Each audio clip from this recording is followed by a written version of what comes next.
जय हिंद साथियों। वीडियो थोड़ा सा बड़ा होने वाला है, लेकिन अगर इस मामले को तफसीर से थोड़ा विस्तार से नहीं बताया गया तो आपके समझ में नहीं आएगा, और जब आपके समझ में आ जाएगा तो आप भी मेरी तरह सोचने पर हैरान रह जाएंगे कि आखिरकार तस्वीर में जो लड़का दिख रहा है, जिसका नाम धनेश कुमार, इसकी उम्र करीब 30 साल है, इनके पिता का नाम पूरन चंद है, ये लड़का आज की तारीख में आखिरकार कहाँ है। तो साथियों, इस वक्त मैं उत्तर प्रदेश के श्रावस्ती जनपद के सोनवा थाना क्षेत्र अंतर्गत अकारे गांव में खड़ा हुआ हूं, और यहां पर मैं पहुंचा हूं। यहां के एक परिवार हैं जिनका नाम पूरन चंद है। इनके परिवार ने जानकारी दी है कि इनका एक होनहार लड़का जो कि पढ़ने लिखने में काफ़ी तेज़ है, ये फरवरी महीने में 15 फरवरी को घर से निकलता है। बहराइच रह कर के ये पढ़ाई कर रहा था। घर से निकलता है कि बहराइच जाने के लिए, फिर सूचना देता है कि वो किताब लेने के लिए इलाहाबाद जाएगा, और उसके बाद में इसका लिंक अयोध्या से भी जुड़ गया। घर वालों ने सोचा नहीं था कि लगभग 15 फरवरी को जब ये धनेश कुमार घर से निकलेगा तो दोबारा लौट कर नहीं आएगा। आज करीब 1.5 महीना बीत चुका है, अभी तक धनेश कुमार का कहीं से कुछ पता नहीं चला है। लेकिन इस बीच में परिवार वालों के साथ में जो घटनाएं घटी हैं वो सोचने पर मजबूर कर रही हैं कि आखिरकार धनेश कहाँ है। तो जैसा मैंने आपको बताया, बहुत ही पढ़ा लिखा होनहार लड़का, कोई भी इसके अंदर बुराई नहीं है। उच्च शिक्षा ग्रहण करने के लिए बहराइच में रह कर के पढ़ाई कर रहा था, और उसके बाद घर वालों को जानकारी देता है कि वो किताब खरीदने के लिए इलाहाबाद जाएगा कि अयोध्या जाएगा। किसी को नहीं पता कि वो कहाँ गया। उसके बाद में जब 3-4 दिन बीत गया, घर परिवार के लोग फ़ोन लगाते रहे, इसका फ़ोन नहीं लगा। फिर 5-6 दिन बीत गया, थोड़ा सा शादी ब्याह लगन में फंसे हुए थे इनके परिवार वाले, और ऐसा करके किसी को ये अंदाज़ा नहीं था कि ये वास्तव में लापता हो जाएगा। बाद में परिवार के लोग इतना परेशान हो जाएंगे। ऐसा करते करते जगह जगह पर फ़ोन लगाते रहे इनके पिताजी पूरन चंद, लेकिन धनेश कुमार का कहीं से कुछ पता नहीं चला। कहीं ना कहीं शक और संदेह होने लगा। बहराइच जा कर के देखा तो वहाँ फिर रूम पर भी नहीं मिला। उसके बाद में अचानक फरवरी बीत जाता है। मार्च महीने में 4 तारीख को, 4 मार्च 2026 को कुछ बदमाश जो कि अयोध्या से फ़ोन करते हैं इसी लड़के के मोबाइल नंबर से, इसी लड़के के मोबाइल से फ़ोन करते हैं कि तुम्हारा लड़का हमारे पास है, यहाँ आओ और आकर के ले जाओ। इनके पिताजी और इनके घर वाले बहुत ज़्यादा परेशान थे, उसके ऊपर भरोसा कर लेते हैं और ये अयोध्या पहुँचते हैं। अयोध्या में वो जो बदमाश हैं वो इनको यहाँ वहाँ बरगलाते रहते हैं, बहकाते रहते हैं। कहते हैं तुम्हारे लड़के का ये मोबाइल है, तुम्हारे लड़के को मैंने यहाँ बंद करके रखा है, बगीचे में रखा है, वहाँ रखा है। इस दौरान 3-4 हज़ार रुपया वहाँ के जो बदमाश है वो इनसे ऐंठ लेते हैं, और इनको भी ले जा कर के, इनके पिताजी को ले जा कर के रात के अंधेरे में एक जगह पर बंधक बना लेते हैं। किसी तरीके से इनके पिताजी जान बचा करके अयोध्या पहुँचते हैं, और अयोध्या में पुलिस स्टेशन पर रिपोर्ट लिखाते हैं। अयोध्या की पुलिस उन लड़कों को पकड़ती है, और जब मोबाइल फ़ोन के बारे में पूछती है कि धनेश कुमार का मोबाइल तुम्हारे पास कैसे आया, तो जो बदमाश हैं, बदमाशों ने कहा कि ये फ़ोन उन्होंने अयोध्या रेलवे क्रॉसिंग पर उस लड़के से छीन लिया था। पुलिस ले जा कर के मुकदमा दर्ज करती है। फिरौती की धाराओं में, मारपीट की धाराओं में मुकदमा दर्ज होता है। पुलिस कड़ाई से पूछताछ करती है उन बदमाशों से, लेकिन उन बदमाशों के द्वारा ये बताया जाता है कि मोबाइल फ़ोन रेलवे क्रॉसिंग पर उस लड़के से छीन लिया था। लेकिन उस लड़के के बारे में सटीक जानकारी पुलिस भी उन बदमाशों से नहीं प्राप्त कर पाती है। इनके जो पिताजी हैं पूरन चंद, ये इनकी तहरीर पर पुलिस उन बदमाशों के खिलाफ़ सुसंगत धाराओं में मुकदमा दर्ज करती है, और पुलिस कड़ाई से पूछताछ करती है। लेकिन बदमाश पुलिस को यही जवाब देते हैं कि उन्होंने ये मोबाइल उनके लड़के से छीन लिया था। ये बदमाशों का कहना है। लेकिन सवाल ये खड़ा होता है कि पुलिस कस्टडी में रखने के बाद, मुकदमा दर्ज करने के बाद, जेल भेजने के बाद भी आखिरकार पता नहीं लगा पाई है कि धनेश कुमार आखिरकार कहाँ है। अब सवाल ये खड़ा होता है कि जो लड़का 15 फरवरी से लगभग गायब है, जो कि बहराइच में रहकर पढ़ाई कर रहा था, वो इलाहाबाद गया कि नहीं गया। लेकिन अयोध्या में बदमाशों को उसका मोबाइल कैसे मिला, सबसे ज़्यादा शक और संदेह इसी बात पर होता है कि धनेश कुमार क्या वास्तव में अयोध्या रेलवे क्रॉसिंग पर गया था? क्या बदमाशों ने मोबाइल फ़ोन को वास्तव में वहीं से छीना है? बहरहाल पुलिस ने जांच पड़ताल की है, लेकिन पुलिस ने साफ तौर पर कह दिया है कि ये लोकल बदमाश हैं, छटे हुए गुंडे हैं इलाके के, जिन्होंने उस लड़के का मोबाइल रेलवे क्रॉसिंग से छीना था।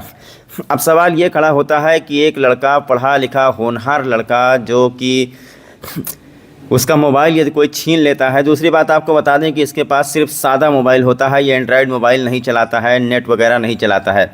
तो सवाल ये खड़ा होता है कि जब मोबाइल बदमाशों ने कहा कि अयोध्या रेलवे क्रॉसिंग पर हमने छीन लिया है, तो आखिरकार ये धनेश कुमार कहाँ चला गया? पढ़ा लिखा होने के बावजूद 1.5 महीना बीत गया, आज तक उसने घर पर फ़ोन क्यों नहीं किया, किसी से संपर्क क्यों नहीं किया, और अयोध्या पुलिस के हाथ भी खाली हैं। ये जो पिताजी हैं, माताजी हैं, इनका रो रो करके बुरा हाल है। श्रावस्ती जिला प्रशासन और अयोध्या जिला प्रशासन से ये न्याय की गुहार लगा रही हैं कि इनके लड़के की तलाश की जाए।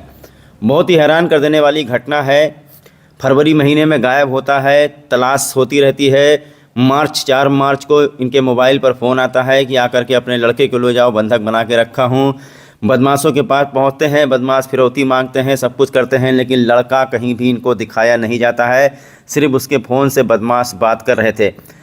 आखिरकार जो लड़का श्रावस्ती से बहराइच पढ़ने के लिए गया था और उसने बताया था कि इलाहाबाद जा कर के किताबें खरीदेगा, वो अयोध्या कैसे पहुंच गया? क्या बदमाशों की बात में कुछ सच्चाई है?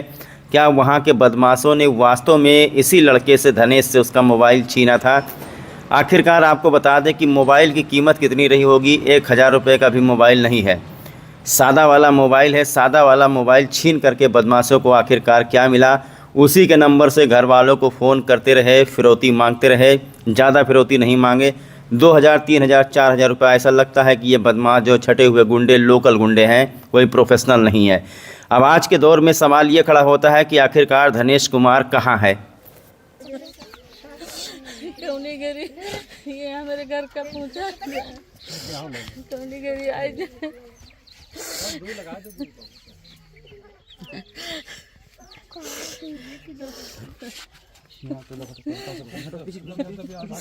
बराबर करो ना, ये बराबर कह रहा है। तवे कहां पे लगे वहां सब नहीं कहां पे नहीं परेशान हूं। अब ऊपर सब चेहरा लो पूरे गांव में। हां मैं ये स्टोरी बहुत भयानक स्टोरी है।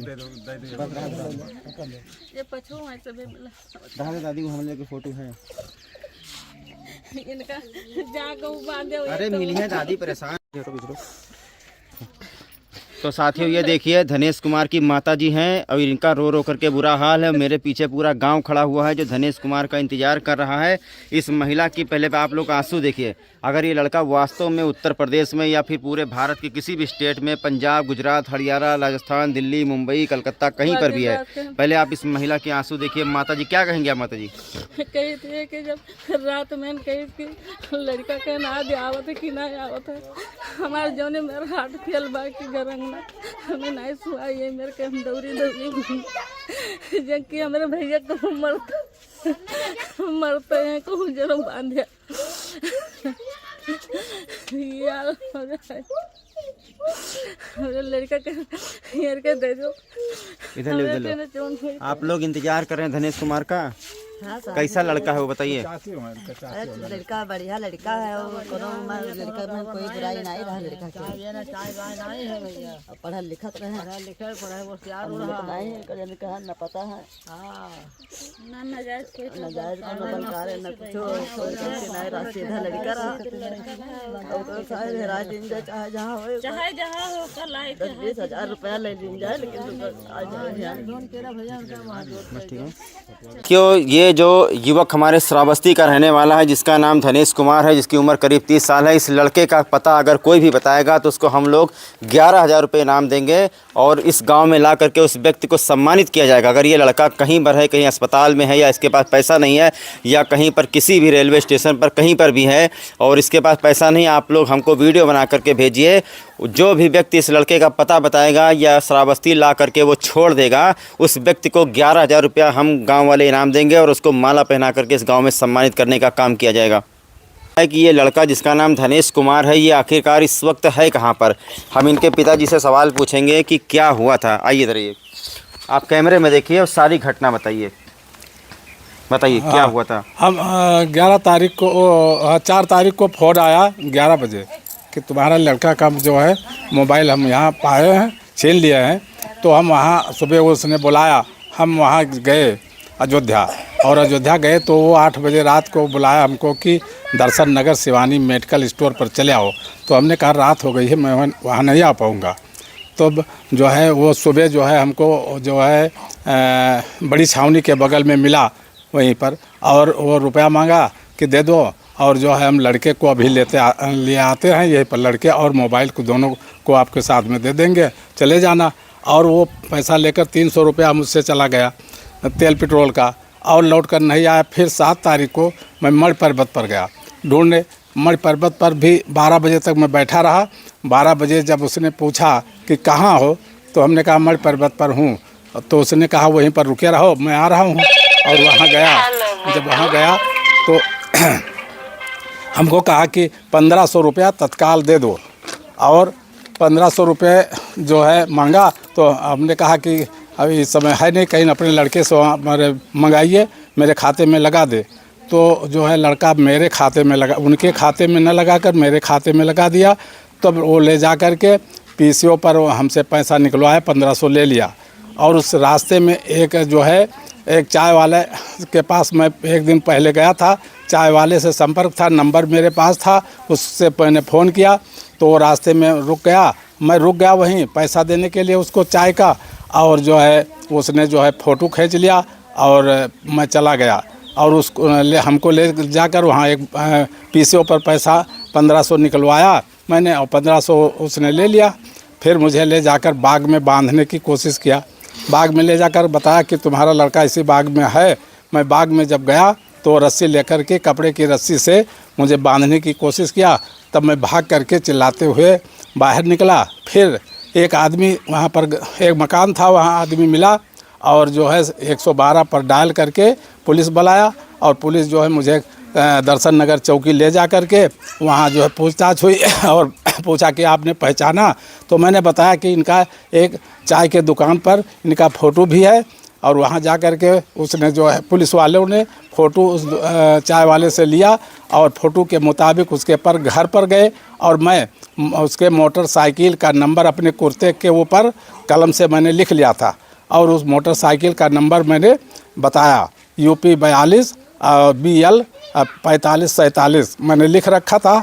उसको मैंने दिया, बोल रहा है बिलस। तो जब दिया तो एक मिनट। तो साथियों, श्रावस्ती का एक युवक संदिग्ध परिस्थितियों में लापता हो जाता है। ये मेरे पीछे इनके पिताजी खड़े हुए हैं। कितना संघर्ष आखिर इन्होंने किया। ये अपने लड़के को तलाश कर रहे थे, तभी अयोध्या से फ़ोन आता है कि कुछ बदमाशों के पास इनके लड़के का मोबाइल नंबर है। ये बेचारे यहाँ से गए और वहाँ पर इन्होंने इतना संघर्ष किया, बहुत लड़ाई लड़ी। इन्होंने अयोध्या थाने में इन्होंने मुकदमा दर्ज करवाया है। फिरौती की धाराओं में मुकदमा दर्ज हुआ है, अपहरण में जो फिरौती मांगते हैं। लेकिन उन बदमाशों ने वहाँ की पुलिस को बताया कि इस लड़के का मोबाइल मैंने रेलवे स्टेशन पर छीन लिया था। अब सवाल ये खड़ा होता है कि आखिरकार धनेश कुमार आज के तारीख में कहाँ है। हमारा मुख्य उद्देश्य ये है, हमारा मेन मकसद ये है उस लड़के को ढूंढना कि आखिरकार वो इस वक्त कहाँ है। उसका मोबाइल नंबर बदमाशों के पास आखिरकार कैसे मिलता है, और अयोध्या की जो पुलिस है वो कैसे पता नहीं लगा पाती है कि लड़का आखिरी वक्त पर जहाँ पर उसका मोबाइल ऑनलाइन था। अभी हम इनके पिताजी से बात करेंगे, वो सारी चीज़ें बताएंगे। बताइए क्या प्रश्न रूप से? जैसे आप जब वहाँ गए, आपने मुकदमा दर्ज करवाया, तो पुलिस ने आपको क्या बताया अयोध्या की? पुलिस ने बताया कि मैं उनके तलाश कर रहा हूं, और जो है आप जाइए घर पर, और हम उनके तलाश करके लाएंगे। फिर 13 तारीख को जो है कोतवाल ने मुझे बुलाया, और वहां पर जो है मुलजिमों को पकड़ करके और वहीं पर रखा। उसके बाद में वो बता रहे हैं कि हमने चालान दे दिया। अभी आज कितना दिन हुआ आपका लड़का घर नहीं लौटा है? कितना दिन से सुराग नहीं मिल रहा है? जब अयोध्या से आप लौटे, आज कितना दिन हो गया? 4 तारीख को हम 7 तारीख को वहाँ से हम 7 मार्च को मैं लौटा हूँ, और 7 मार्च को वहाँ जो है चला आया हूँ। फिर 13 मार्च को जो है FIR दर्ज कराई गई है। उसके बाद से आज तक जो है पता नहीं मिल रहा है। लगभग 15 सब 4 तारीख से कोई पता नहीं चल रहा है, 4 मार्च से। अच्छा, ये लड़का जो है कितना भाई बहन है? ये लड़का 5 भाई। इसके एजुकेशन के बारे में बताइए। सुना है कि बहुत पढ़ने में होनहार है लड़का। क्या क्या एग्ज़ाम दिया है, क्या क्या तैयारी कर रहा था, बताइए। ये BSc और D.Litt किया है, और फिर उसके बाद में नीट क्वालिफाइड भी था।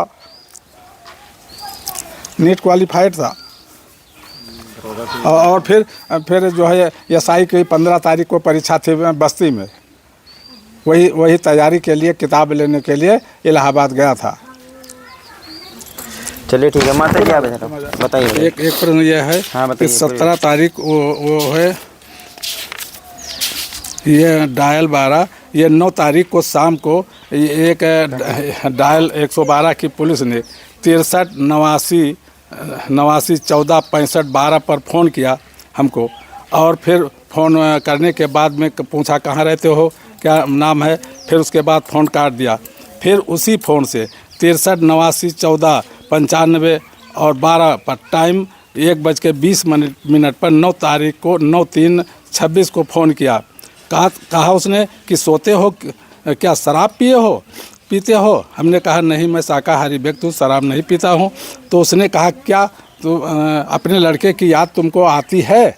तो हम कहा याद क्यों नहीं आती है, जब जागता हूँ तो याद रहती है। ऐसा कहने के बाद उसने फ़ोन काट दिया। आज तक जो है अब हमको शंका यह है 1 बजे उसकी माँ का हार्ट फेल बढ़ गया कि मेरे लड़के के साथ कोई अनहोनी हो रही है। तभी से ये, और मैंने दरोगा जी से इस नंबर के बारे में कहा तो उसने कहा होगी कोई पुलिस पूछा होगा। 1:30 बजे रात को पूछना कोई वाजिब है? और पूछने के बाद संदिग्धता व्यक्त होती है। और ये डायल 112 की पुलिस रात में क्यों पूछती है उसके नाम पर? और फिर लगावे लगे तो ठीक आप रुक जाओ। तो साथियों, आप लोगों ने देखा कि ये जो है पूरन सिंह हैं, लड़के धनेश के पिताजी हैं, जिनका कहना है कि पुलिस उस लड़के को तलाश करने के बजाय इनको प्रताड़ित कर रही है, इनको इस तरीके से फ़ोन कर रही है। इस लहजे में बात करना क्या वाजिब है? किसी का लड़का गायब हो और उसका पूरा गांव इस वक्त परेशान है और उससे पुलिस इस तरीके से बात कर रही है। उत्तर प्रदेश की योगी सरकार को ये देखना चाहिए कि जिसका जवान लड़का घर से गायब हो, मेरे पीछे उसकी माता जी हैं, उसके ऊपर आखिरकार क्या बीत रही है, ये बेचारी रो रही हैं। हमारा ये न्यूज़ चलाने का मकसद ये है दोस्तों कि इस खबर को आप लोग इतना ज़्यादा शेयर कीजिए कि आखिरकार बहराइच, इलाहाबाद, अयोध्या के बीच में यह धनेश कुमार आखिरकार कहाँ गायब हो गया। श्रावस्ती जिला प्रशासन से, उत्तर प्रदेश के मुख्यमंत्री योगी आदित्यनाथ से, DIG देवी पाटन मंडल और अयोध्या मंडल से ग्रेट श्रावस्ती चैनल ये रिक्वेस्ट करता है कि इस लड़के को ढूंढ करके दीजिए। होनहार लड़का, पढ़ा लिखा लड़का, जो कि उच्च शिक्षा ग्रहण करने के लिए उत्तर प्रदेश के श्रावस्ती ज़िले के सोनवा थाना क्षेत्र से बाहर निकला था, और उसके बदले में इनके घर वालों को क्या मिला। ये मेरे पीछे माता जी हैं, देखिए इनके आंसुओं को देखिए किस तरीके से हो रही हैं। माता जी, आपका लड़का कितने दिन से नहीं मिला है? बताइए, रोइए मत, रोइए मत। क्या बताए? कितने बच्चे हैं आपके माता जी? 5 जने हैं। तो ये लड़का आपका बड़ा है, छोटा है? साजिल है, तीसरा है। तो साथियों, इस खबर को आप लोग ज़्यादा से ज़्यादा शेयर कर लीजिए। कहीं ना कहीं ऐसा लग रहा है कि अयोध्या की पुलिस टाल मटोल कर रही है और हमारे श्रावस्ती जनपद में इस परिवार को धोखा दे रही है। हमारे श्रावस्ती के पुलिस अधीक्षक राहुल भाटी हैं, उनसे मैं कहना चाहता हूं, DIG देवी पाटन मंडल अमित कुमार पाठक हैं, उनसे मैं कहना चाहता हूं कि इस लड़के को आप लोग ढूंढ करके दीजिए। इनका परिवार बहुत ज़्यादा परेशान है। DIG